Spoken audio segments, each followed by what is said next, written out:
Hey guys, welcome to CodeClass. So today we are going to learn about what is auto layout and so in Figma, of course.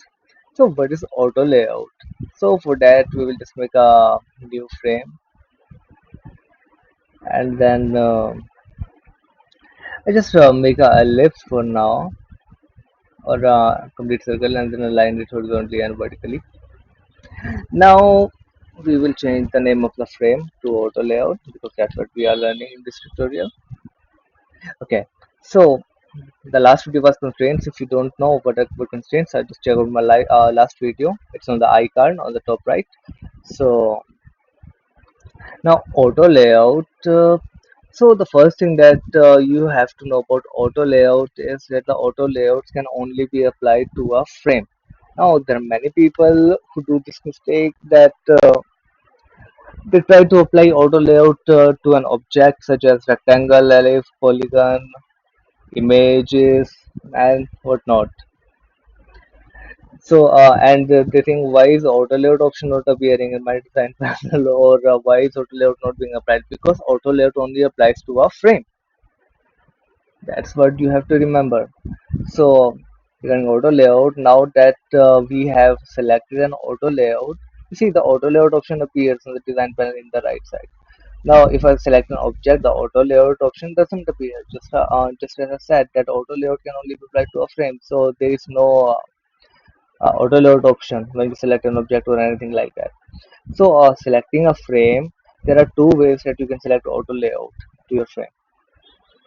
So the first is obviously you just click the plus button uh, on the right side of the auto layout frame, and now you see the auto layout expands, showing you that the auto layout has been applied. Now pressing Control C, I will show you the second way that the auto layout can be applied to your frame. Is that you just select your frame like this, and then press Shift and A. Now you see the notification that the auto layout has been applied. So the auto layout has been applied, and you see it gets expanded to show you that the auto layout has been applied. So what are all these options? Like vertical direction, horizontal direction, spacing between items, or horizontal padding and vertical padding, and all these things. So we will be going through some of it. It will be a playlist, and the first video in the playlist of the auto layout. So we'll be delving into auto layout deeply in the next video. So for now, I just wanted to show you what is how does auto layout how it can be applied.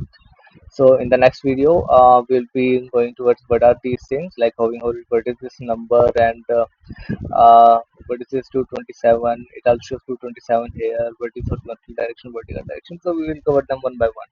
Thank you guys. Hope you enjoyed and learned something from this video about auto layout.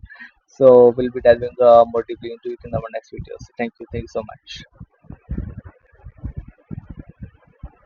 Yes, I forgot to say or ask probably like, share, and subscribe.